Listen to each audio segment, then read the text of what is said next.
Pero tignan na lang natin kung ano yung nasa loob. Yung lugar to. First time ko makapunta dito guys. Hindi ko pa ito napapasok. Patakot naman dito. Matay yung balahibo ko. Nagbabaw sila. Oh. Ay, ang kanila ng Japan. Walang preno yung nibok. Yung scooter. Tingnan yung basahan natin. Naging kulay dilaw. Hi guys, samahan niyo po pala kami sa simpleng buhay namin sa Japan. This is Airi, and this is Akira, and this is Mami Lita, and this is me, Makulis Vlog. Let's go! Hi guys, mapagpalang araw sa inyo. Today it's Saturday at kakauwi lang natin. At yung gagawin kong vlog today ay request ng ating mga taga-subaybay, no? Dalawa po yan. Si Mark Ladiana, sabi niya kung pwede daw tayo mag-walk tour, no? At yung isa naman, si Sid Games, ay sabi niya pwede ba daw mag-bicycle tour. So anong pipiliin natin guys? Siyempre, hindi sa madali. Bicycle tour. Siyempre, paniglaan tayo, mapapagod. So pares lang naman ng tour. Ikot tayo dito sa lugar namin, medyo malaylay, babaykin natin. At gusto daw makita yung environment o yung sa Tagalog, yung kapaligiran, kondisyon ng kapaligiran, yan, no? Pero mamaya pag uwi natin guys, try nating dun sa aking nanto ka. Yan, papanihon ko tayo guys ha. Ano ba yun, yung headlight, no? Tatanggalin natin yung dilaw. So ito yung gagamitin natin at nabili ko pa to sa Donkey. So mamaya try natin kung matatanggal nga yung dilaw ng aking sa headlight, no? Mamaya papakita ko na sa inyo yung pagkadilaw niya kung matatanggal ba natin, no? So bike tour muna tayo guys, no? Pagkatapos natin, si Bayo pala yung dumaan bike tour muna tayo. After natin mag bike tour, explain natin yung kapaligiran, no? Pagmasdan natin yung kapaligiran dito sa amin, dito sa Japan, dito sa Nodashi Kamihanawa. So samahan nyo ako sa video na ito. So bali ito yung pagkadilaw niya guys, no? Ayan. Mamaya try nating matanggal yan noon nung ating nabil sa Dongping pampawala niya. Tingnan nyo yung kabila. Oh. Maganda oh. Yung kabila naninilaw na. So bali gagamitin ko muna yung scooter ni Bok. Yan, yung scooter ni Mami Lita flat eh. Yan, ito ang gagamitin nating pang service natin today, no. So tara.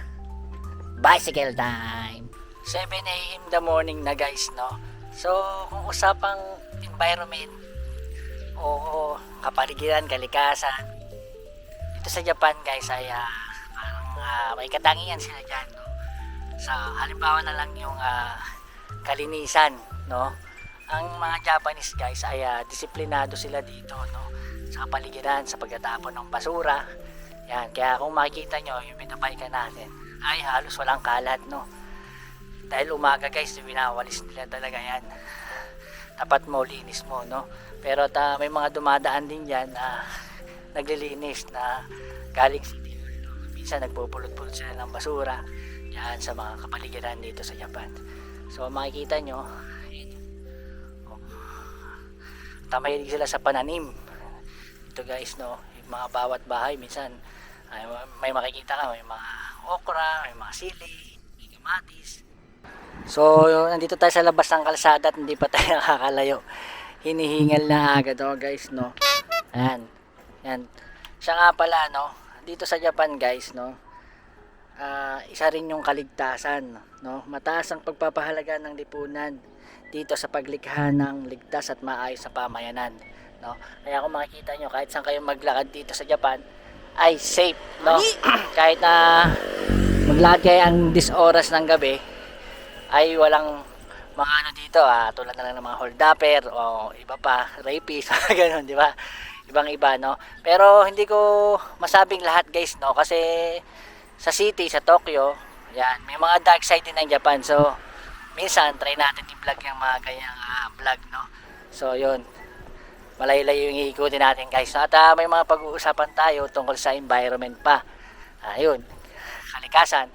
Tulad na lang, dito may 4 na klima, no? Sa Japan, tulad na lang ng tag-init, taglamig, taglagas, at tagsibol. So kahit malayo-layo na rin yung nababike natin, bilang-bilang lang din yung nakikita natin tao, no? Ganon din talaga dito sa Japan guys, no? Mga busy kasi yung tao. Yung iba nasa trabaho, yung iba nasa farm. Yan. Kaya wala kayong makikitang tao. Tawid tayo dito. Ayan, try ko. Ito nga pala yung dating school ni Bunsong Aire guys. So, ayan. Yan guys, no, kung mapapansin nyo, kahit isang iskinita, wala kayong makikitang katao-tao guys, no. Siguro dalawa pa lang yung nakikita ko, no, sa babike. So bilang pa tayo kung ilan pa yung mga makikita natin. Dito guys sa bandang binabikan ko guys, parang village siya, no. Tapatan yung mga bahay yan. Tapatan din yung parking. So ang gaganda ng bahay, no. Malapit na naman tayo sa kalsada. Pumasok lang ako sa eskinita, no, para makita natin kung may tao ba naglalakad. Kalsada naman, no. Dito guys, no, kahit nagbabike ka sa kalsada, kahit dumaan tayo dyan sa highway na yan, ay iiwasan tayo ng sasakyan, no. Kasi dito sa Japan, mahalaga ang tao, no. Ibangga mo ni sasakyan mo sa poste, wag lang sa tao. Yan, totoo yun guys. Mahalaga ang tao dito. So, first time kong biking to guys, no. Lagi kong dinadaanan to kapag nakasasakyan. Pasok tayo dito sa loob, shortcut tayo.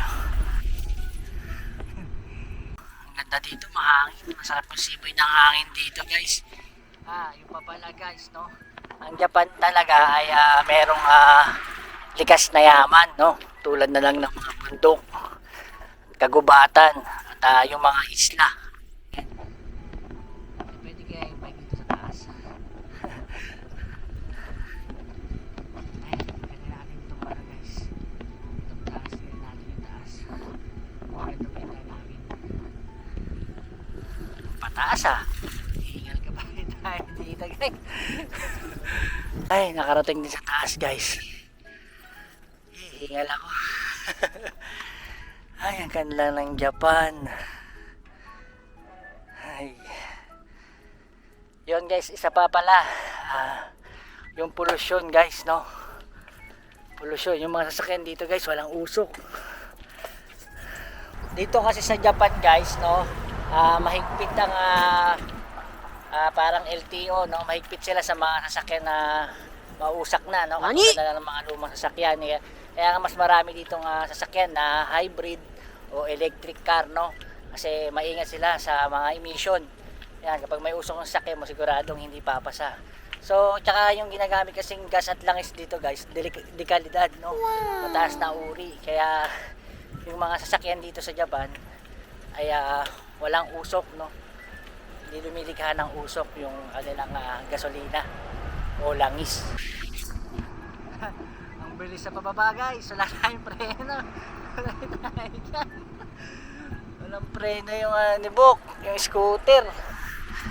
Yun, so may mga nakikita na tayong tao guys kasi medyo lumayo-layo na tayo sa bahay.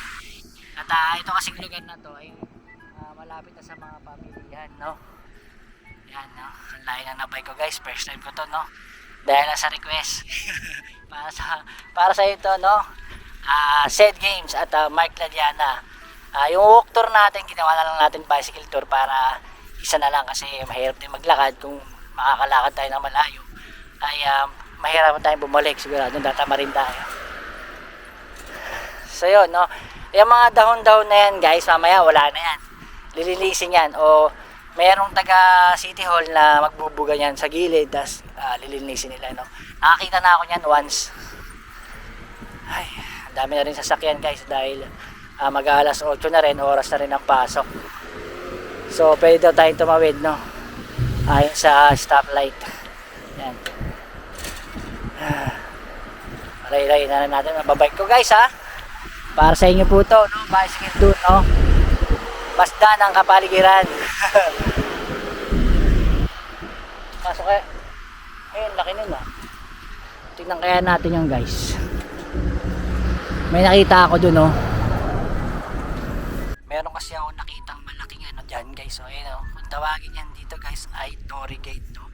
Ang Torii Gate ay isang traditional na pinto ang daan ng mga Shinto shrine, no, sa Japan, no, na nagsisilbing hangganan sa pagitan ng mundo ng mga tao at sagradong mundo ng mga Diyos. Yan ang meaning yan guys, no.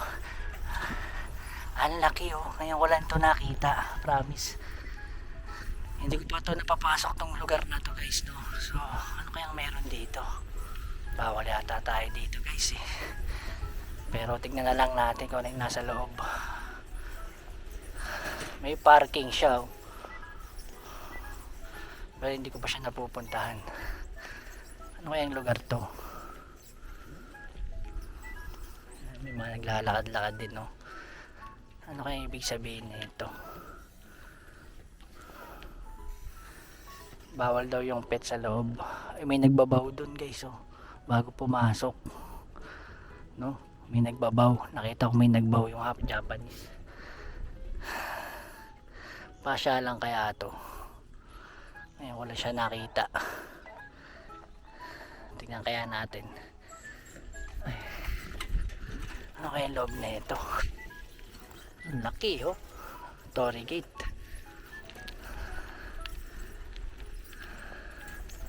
May pumasok sa loob eh, pero bawal nga yung bike guys. So pwede tayong pumasok sa loob. Maglalakad lang tayo. Ayun oh. May parkingan ng bike guys, pasukin natin. Kung pwede tayo dito.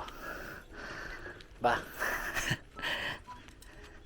So kanina guys, bago pumasok yung Japanese dito sa malaking gate na ito, ay nagbaw muna siyang ganyan. So tara, pasok tayo. First time ko makapunta dito guys, hindi ko pa ito napapasok, promise. Ano bang meron sa loob nito? Hindi ba tayo bawal dito? Yan no, kung makikita nyo guys no, kagubatan. Yan, isa sa likas na yaman dito sa Japan. Ang ganda dito sa loob. Para lang siyang ano, park ganun. Yan ang ibig sabihin nun guys. Tingnan natin.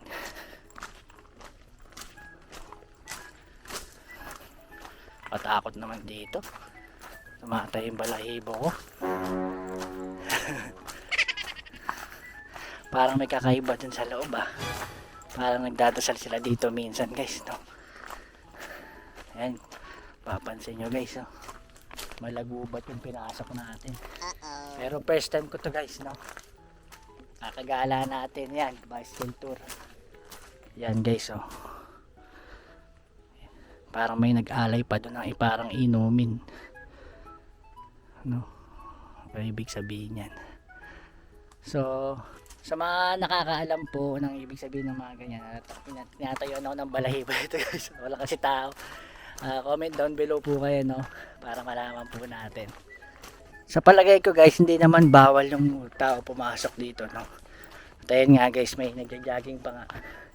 So doon tayo galing kanina no, sa malaking Torii Gate na yan. So pasok tayo pa dito kung ano bang makikita natin. Bakit may nagbabike sa loob? Meron pang isang pasukan dun guys, pero may papasok oh, nagbabaw sila oh. Ba, ano kaya ibig sabihin nun guys no? Hindi natin pa mabasa. Ayan o. So kanina yung babae nagja-jogging, pumasok na sa loob. Ano kayang may sa loob? Wala kasi tayong Google Translate guys eh. Ayun, pagkatapos niya mag-jogging guys, ay pumasok yung babae. Meron parang dasalan dun sa loob guys no. Ayun sila oh. Ako first time ko pumasok dito guys. Yan guys, may mga wish oh. May mga nakasulat.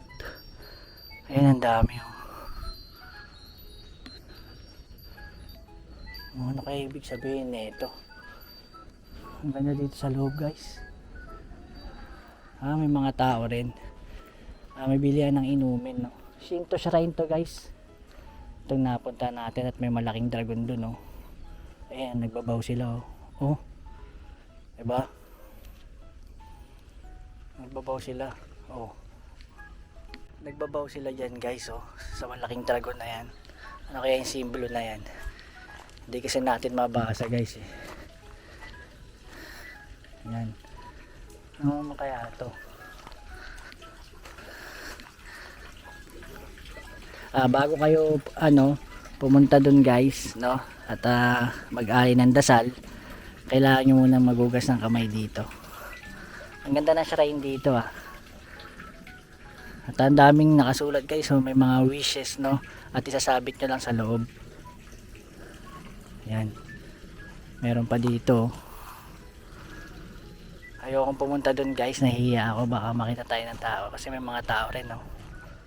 Kumakain sila dun banda. So may nakapaskil dun guys sa ano, sa salamin, bawal daw ang camera. So balik na tayo, ayan no, bawal ang cellphone. So sa paligid dito guys no, ang daming nakasabit na ganito. Sulat kaya rin kaya tayo. Kaso puro Japanese no. Parang siyang kahoy na sinulatan sa likod. So labas na tayo guys. Hindi natin alam yung ano. Kailangan pa natin pag-aralan yung kanilang kultura no. First time ko lang ito napuntahan guys ha. Ang tagal ko na sa lugar na ito no. Ngayon walang nalaman na meron palang ganito sa loob. Dito sa amin no. Ngayon ko lang siya nakita, kaya pinasok na rin natin para ma-share ko na rin po sa inyo no. Pare-pares po natin first time. So ayon sa nakikita ko guys, dito sa litrato ng shrine na to, ay pwede pala kayo magpakasal dito at pwede rin ang binyag. Ayan no. HTTP Laulea Bis Sakuragi. Ayan. So tara lang guys no. Labas na tayo dito. At malayo-layo na itong na-bike natin. Hindi ko na alam kung saan tayo dadaan pa uwi. So kaya may dama dito. Meron kayang daan dito guys. Wag na. Baka maligaw pa tayo dyan. Dito na lang tayo sa dati. Ba't lang tayo sa ano, daan na binabagtas natin. So nakabalik na tayo dito sa kalsada guys. At nakakita ko ng mga lumang apartment yan, nasa harapan ko guys. Kung makikita nyo, mapapansin nyo lumang luma na siya no? Siguro mura lang ang upa dyan. May maliit na shrine dito, may torii gate na naman no? Yan, madalas natin ito nadadaanan guys no? Pero ngayon ko lang siya binisikleta. Dito sa Japan, dito sa amin sa lugar namin guys, kaya minsan may makikita pa kayong mga lumang bahay, pero karamihan guys ay puro bagong model na no? Pero bibilang-bilang pa na nakakita tayo ng mga old model house dito sa Japan. Hello guys. Okay na rin to no, exercise natin. Walang tao sa kalsada no. Bibilang-bilang din yung yung nagbabike. At mahangin naman, buti naman. Dahil pinapawisan na rin tayo. Itong bentahan ng mga segunda mano na damit kung at mga appliances at iba pa, ay itong upaw sa to ay medyo malapit na sa atin. So itong binabagtas natin ay pabalik na po sa atin no. Pero mapapansin nyo guys, talagang napakalain ang inikot natin today no. Magawa tayo ng bicycle tour natin. At pag uwi, yun nga, natanggalin natin yung dilaw na sasakyan at papakainin yung mga bata. Yan, katulad na lang yan dyan guys oh. Mga bagong apartment. Tapos sa tabi ng apartment may libingan oh. Oh. Diba? Ganyan yung itsura ng libingan nila guys. Ay. Dito sa katabi may lumang bahay guys oh. Ang ganda. Para tayong bumabalik sa old Japan.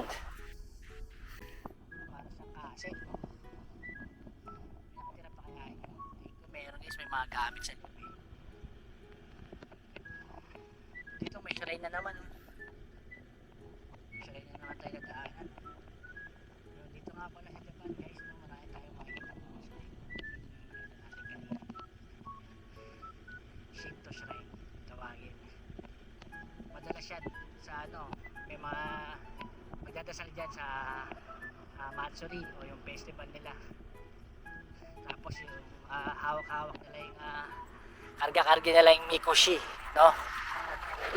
Ipaparade nila yun guys no, dadalhin sa shrine papunta sa ibang shrine.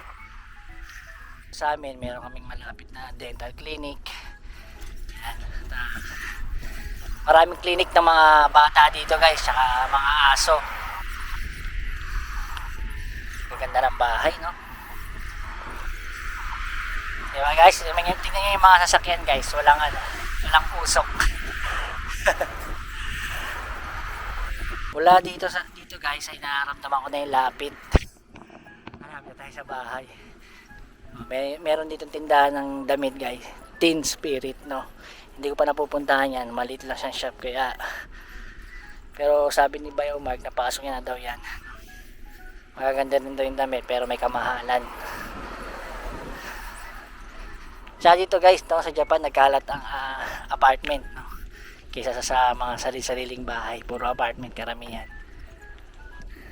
May daan kaya dito. Testingin natin dito. Pasukin natin. First time ko lang itong pinasok guys, no. Tingnan natin kung saan ang labas natin. Bike tour nga eh. Bahala na kung saan mapadpad. Ito skinita to, mukhang dead end. Kaya tayo ito, diretso lang. Dito sa dinadaanan ko na ito, hindi ko alam na papunta na pala ito sa amin. Dahil dito sa Japan guys, maraming daan na eskinita. Pero hindi tulad sa atin sa Pinas na need mo pa tumagilid para lang makadaan. Pero hindi ko naman sinisiraan ng Pilipinas. Iba lang talaga dito. At sa iba pang bansa, sana nga ma-adapt ng Pinas kahit man lang yung seguridad ng mamamayan. Kaya dito sa Japan. Pala ako ng Family Mart guys at may binili lang din ako. Tapos after ko minom nito ay bike na tayo ulit. Daan naman tayo sa iba, no? Pero pauwi na tayo guys kasi anong oras na rin. Hinihintay na ako ni Mark kasi pagkatas ko linisin yung headlight natin ay magkakaros tayo ng konti. So balik bisikleta tayo guys. Ito guys, may pagawaan ng ano dito, hangko o yung pantatak, no, o pirma natin dito sa Japan. Dito mayroon malapit sa amin. Yan. Lahat nandito na sa amin kaya ayaw na rin namin umalis dito guys kasi halos karamihan ng mga kailangan namin puntahan ay nandito na sa lugar namin, no.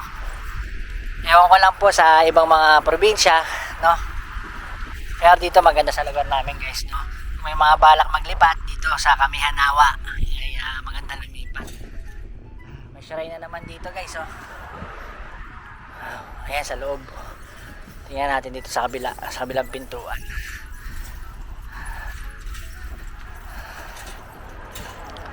Ayan. Meron na naman Shinto shrine dito. Ang loob. Ang dami, no? Nagkalat dito yan, guys. Kaya nga nasabi ko kanina. Guys, lumang tindahan ng mga gulay, oh. Hindi naman luma, no? Parang matagal siguro siya nagtitinda dito. Yan, lugar na yan, guys. Pilihan ng mga gulay, no? Japanese po ang nagtitinda.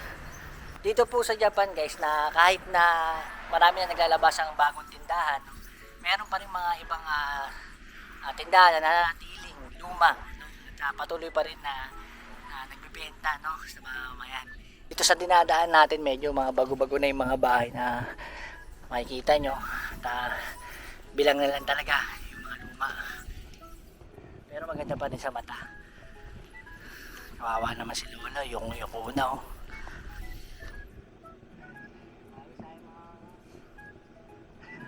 Sumasagot naman sila pag binabate, no. Ito nga pala yung nilalaka ni Irie pa uwi, no. So sa mga subscriber ko dyan ay alam kong nakita yun ang putong lugar na ito. Yan, kung mapapansin nyo guys, doon tayo nagsimula papunta dun. Dito tayo nanggaling sa kabila pabalik. So puntahan si Buddy, no, kasi linisin natin yung headlight ko. Pakita ko na sa inyo kung paano siya mawawala. So kaso matinding kuskusan to guys. Sana gising pa si Mark, no, kasi after kong linisin yung headlight ay karos ko si Buddy konti. Makikisaksa kasi tayo ng hose dito kay Mark kasi dun sa amin guys nakakaya dun sa tapat ng apartment natin, nasa kalsada po. Dati naglilinis ako doon, ngayon nahiya na ako kasi may mga dumaraan. Baka sabihin sinasakop natin yung kalsada. Kaya dito na lang tayo sa parking lot maglilinis. At itong sasasak natin kay Mark, makikisuyo na lang tayo, no. Ito guys, kung makikita nyo po, itong liquid nito ay ilalagay lang natin sa yung kasama po sa binili natin, no, sa loob ng box yan. Para siyang magaspang din na tela puti. Yan, ilalagay lang natin dito yan. Yan. Yan guys, so parang siyang cream na white. Yan, tapos papail lang natin dito guys. Yan o. Yan, kikis-kisin lang natin yan ng kikis-kisin. Kasi mawala. Pag gumaspang na siya dyan, pag gumaspang na to guys, yan, kumakapit na siya. So, kiskis lang ng kiskis. A few minutes later. Pansinin nyo to guys, oh. Tingnan yung basahan natin. Naging kulay dilaw. Tingnan nyo to. Medyo nawawala na po. So, konting kuskus pa. So guys, papansin nyo, medyo luminaw na yung ating headlight, no. Napunta yung dilaw dito. Ay, medyo maganda-ganda na siya.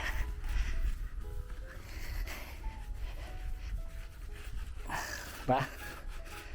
Bali, after nga natin kiskisin yung ninilaw na headlight ay kinaros ko na rin sakto kasi maaraw at natapos na din yung mahabang tag-ulan dito sa amin. Ito lang yung mahirap sa malaking sasakyan guys, yung linisan na. Aabutin ka talaga ng siyam-siyam, lobat labas. Pero kung sa makina sana ay mabilis lang ito malinis, kaso gastos nga lang, medyo may kamahalan din kapag ka sobrang linis ang gusto mong gawin sa iyong sasakyan dito. Pag may kasamang wax, mas mahal. Kaya ito, sariling sikap na lang tayo guys, para na rin tayo gumastos. Grabe yung init guys, no. At so tapos na nating hugasan si body at punasan. So i-wax ko lang yung hood kasi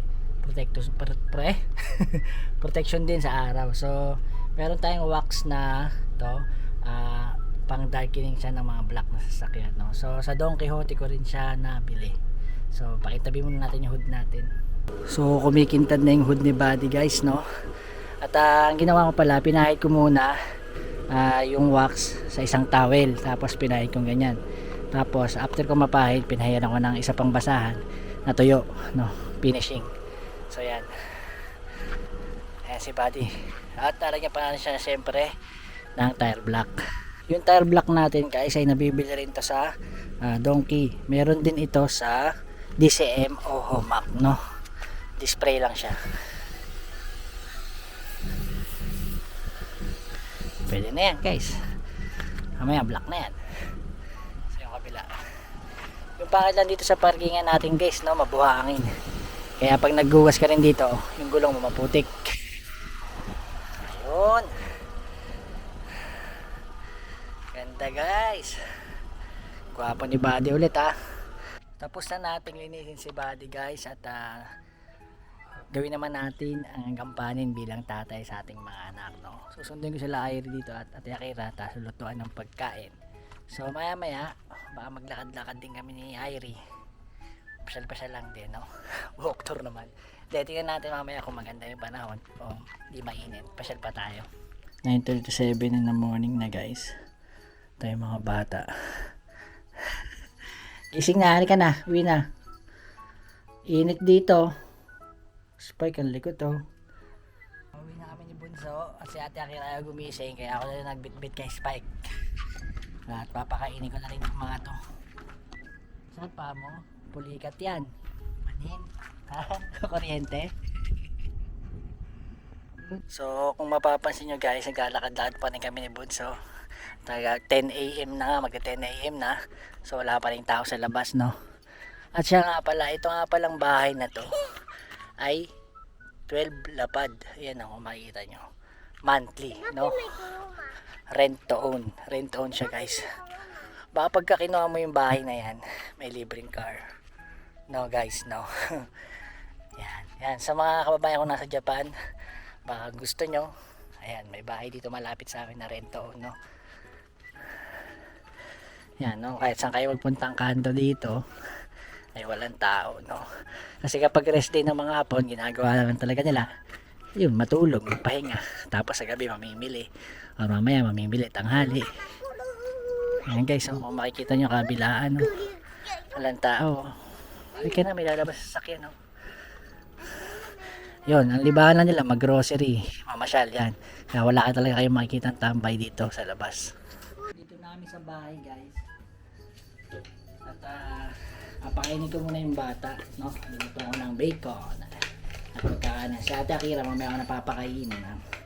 So ito, nag-roller ako para dumikit yung mga balahibong Spike, no? At doon din sa upuan, i-roller din natin para tagal yung mga balahibo. Yan pala yung spike lang, ha? Ayun na ikaw, ha? Sabi ni Irie, mamaya na daw siya kakain ng kanin. Kakain muna daw siya ng banana at apple. Wow, diet. Diet ka. Yan, kain mo yan, ha? Bali, may pasok nga pala si Mami Lita. Kaya kanina, tulog na siya, no? At nagising lang siya, wala. Nagising lang siya, dumating si Spike at si Irie. So mamaya, pakainin natin sila. Luto na tayo ng bacon pagdating ni Ate Akira. Ang init sa labas, grabe guys, no?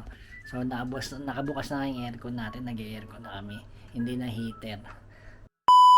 Dahil sa nakatulog tayo pagkatapos pakainin ng bata, siguro dahil na rin sa pagod at puyat, kaya nga naman naglambing din si Mami Lita. Ang sweet nga yung pala magpapahatid hanggang trabaho. Pero okay lang, basta may kapalit pag uwi.